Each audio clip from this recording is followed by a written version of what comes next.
Capitol Hill, where members of Congress are voting today on this war powers resolution that we've been talking about. This is aimed at blocking President Trump from using additional military force against Iran without approval. CBS News congressional correspondent Caitlin Huey-Burns has more. Well, the Senate is poised to take up a war powers resolution later this afternoon, and it is likely to fail. Right now, it does not have enough support to be able to pass. Not only enough support from Republicans, but from Democrats as well. Senator John Fetterman of Pennsylvania, Democrat, said yesterday that he's not going to support it. Republican leadership in both the Senate and the House has been against this war powers resolution as it pertains to Iran. They argue that this is an operation, in their words, limited in scope, and that to pass a war powers resolution at this point would limit the president's ability and flexibility of the military mid-operation. Hey everyone, Dr. John here. So this is happening right now. The United States Senate just removed a sitting president from office. Not impeached, not investigated, removed. The vote was 68-32. That is a constitutional supermajority. That is 18 Republicans looking at Donald Trump and saying, "We are done. This ends now." The U.S. Senate on Wednesday voted to block a bipartisan resolution that would have limited President Donald Trump's military campaign against Iran. The measure fell 53-47, with all but one Republican voting against it and all but one Democrat voting in favor. It had called for Congress to sign off on any hostilities with Iran, a move supporters described as reclaiming the body's constitutional authority to declare war. Democratic Senator Raphael Warnock argued for the measure. The declaration of war is not a power that the President of the United States has. The Constitution makes it clear the declaration of war is the authority and the responsibility of Congress.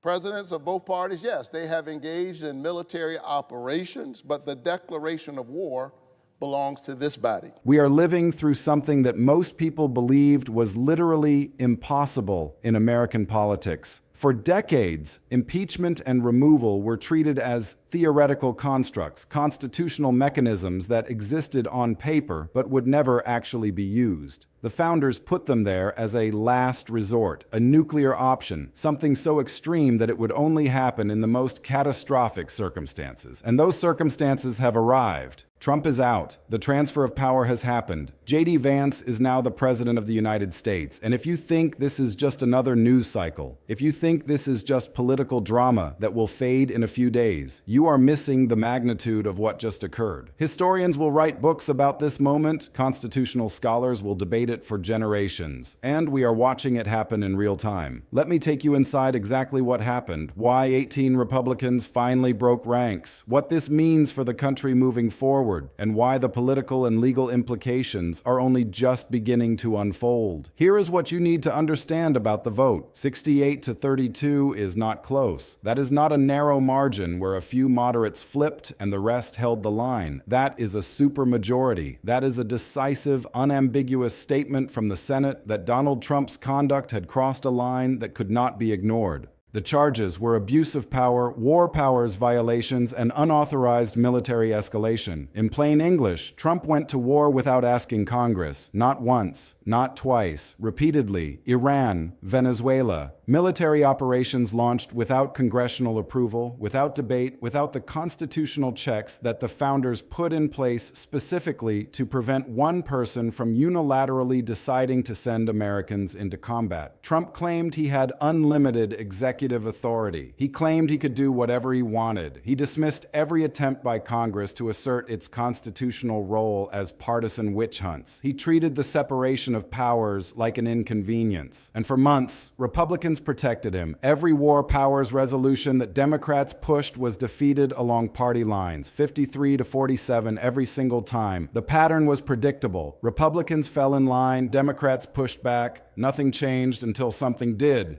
The war kept escalating. Iran fired back. American soldiers died. Oil prices spiked. Inflation pressure built. The economy that Trump had promised to make great again started showing cracks. And the more Trump escalated, the more it became clear that there was no strategy, no end game, no definition of what victory looked like. He was not managing a conflict. He was reacting to news cycles, pushing further and further into a military quagmire with no exit plan. That is when Republicans started doing the math. They looked at their polling numbers. They looked at the midterm landscape. They looked at independent voters abandoning them. They looked at swing districts turning red in the wrong direction. And they realized that defending Trump's war escalation was not just constitutionally questionable, it was politically suicidal. So they made a choice. 18 of them, established senators from different regions, different constituencies, different political backgrounds, some of them conservative, some of them from safe Republican seats. All of them deciding that party loyalty had reached its limit. They looked at the pattern of behavior, the constitutional violations, the economic damage, the lives being lost, and they said, no, we are not doing this anymore. Let me take you inside what those 18 senators were thinking when they cast that vote, because this was not an easy decision. It was not a risk-free calculation. Every one of them knew that voting to remove Trump would bring consequences, death threats, primary challenges, loss of campaign donations, approval ratings cratering among Trump supporters, the base turning against them. All of that was predictable. All of it came with the vote.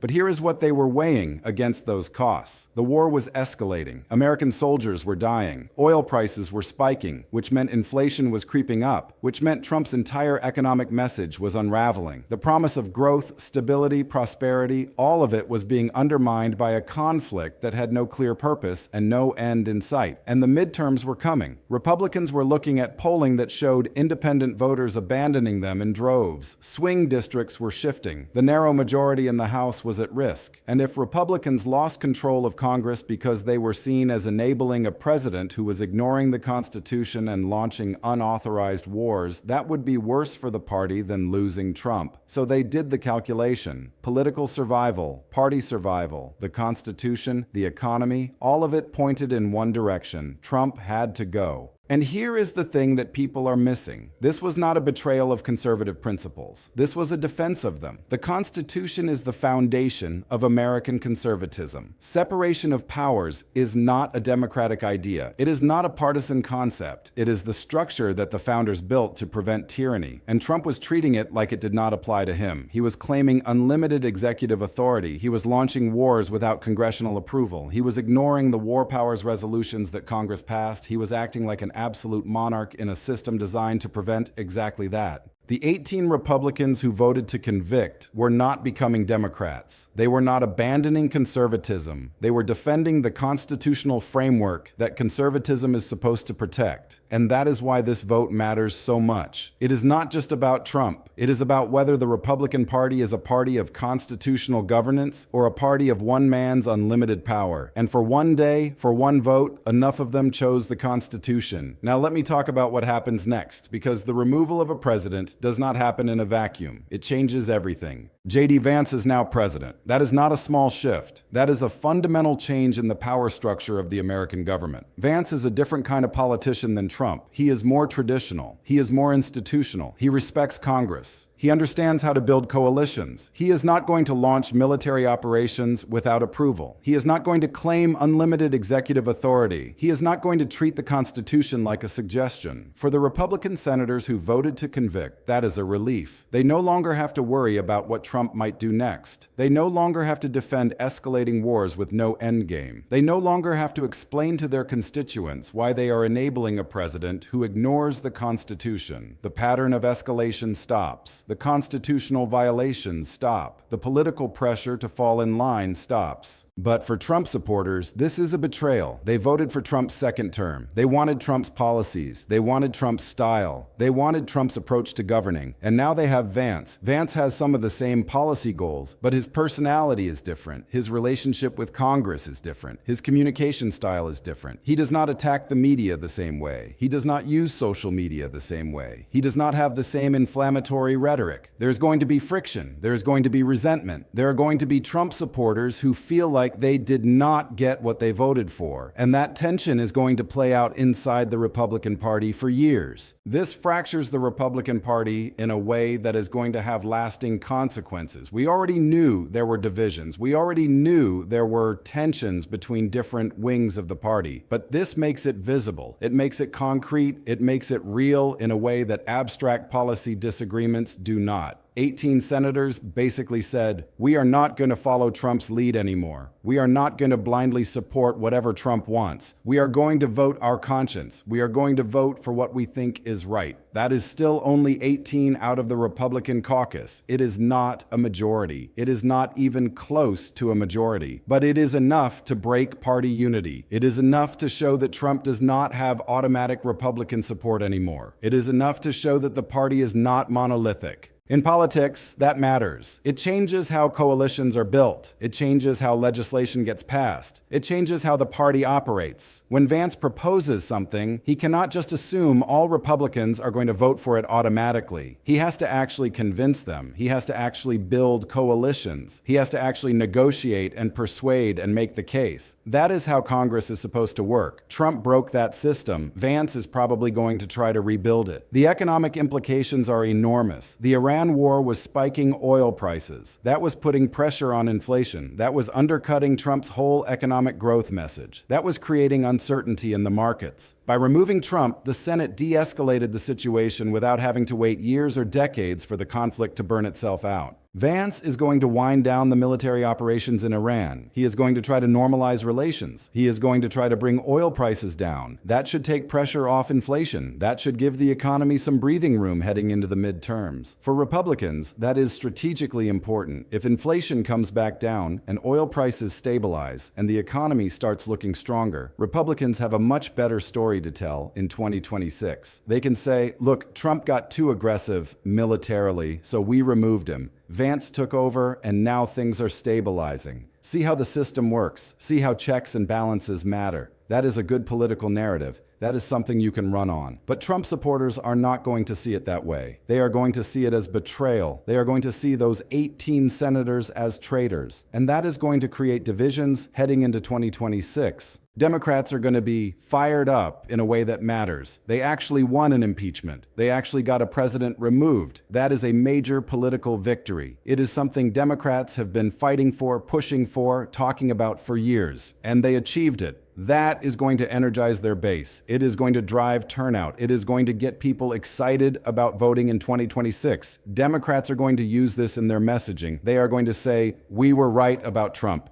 He was engaging in unconstitutional power grabs. The system works when you fight hard enough. Accountability is possible. That is going to drive Democratic voter turnout higher than it would have been otherwise. It is going to energize Democratic activists. It is going to give Democrats a reason to show up when they might otherwise stay home. The midterms could be really competitive. They could actually favor Democrats in some districts. That is a game changer. The legal battles are just beginning. Trump is definitely going to challenge his removal. He is going to claim the Senate did not have the authority. He is going to claim the impeachment process was unconstitutional. He is going to drag this through the courts for years. That means constitutional questions are going to hang over the government for a while. There is going to be uncertainty. Nobody is going to know what the rules are until the courts decide. And here is the biggest constitutional question. Can Trump run in 2028? There is a clause in the Constitution that says people who are removed from office can be barred from future office, but it is not automatic. It requires a separate vote. Did the Senate vote to bar Trump from future office in addition to removing him, or did they just vote to remove him? If they did not take that separate vote, Trump might actually be eligible to run again. The courts are probably going to have to sort that out. And if Trump can run again, that changes the entire 2028 race. The Republican Party is going to have to decide whether to support him or whether to support someone else. That is a massive decision point.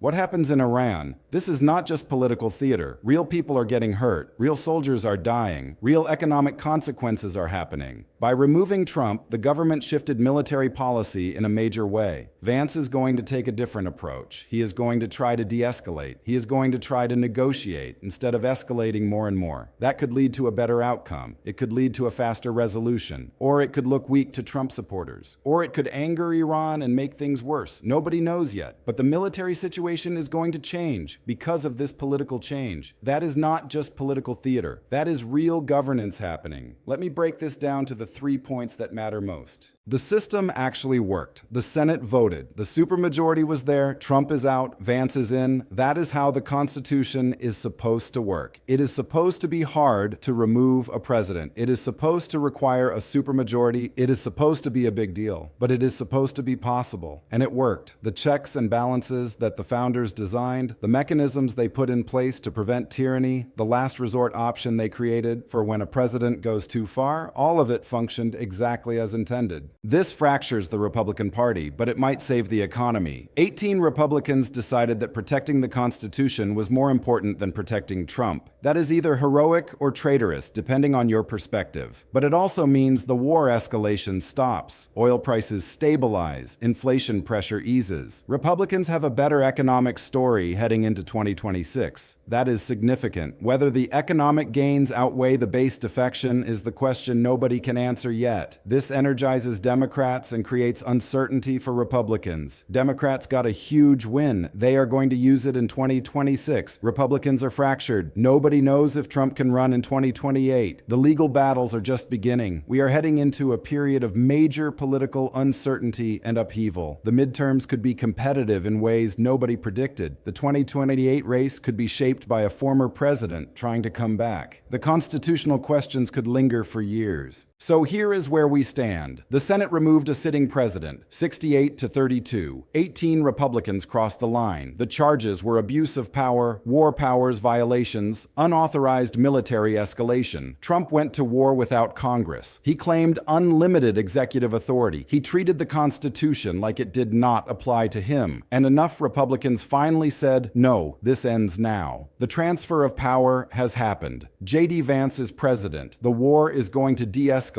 Oil prices are going to stabilize. The economy is going to get some breathing room. Democrats are energized. Republicans are fractured. Legal battles are coming. Constitutional questions are going to linger. And nobody knows what happens next. But here is what we do know. Something that was supposed to be impossible actually happened. The system worked. The checks and balances held. The last resort mechanism that the founders put in place was used. And for the first time in American history, a president was removed from office not by an election, not by resignation, but by the constitutional process of impeachment and conviction. We are living through history. We are watching the Constitution function the way it was designed to function in its most extreme application.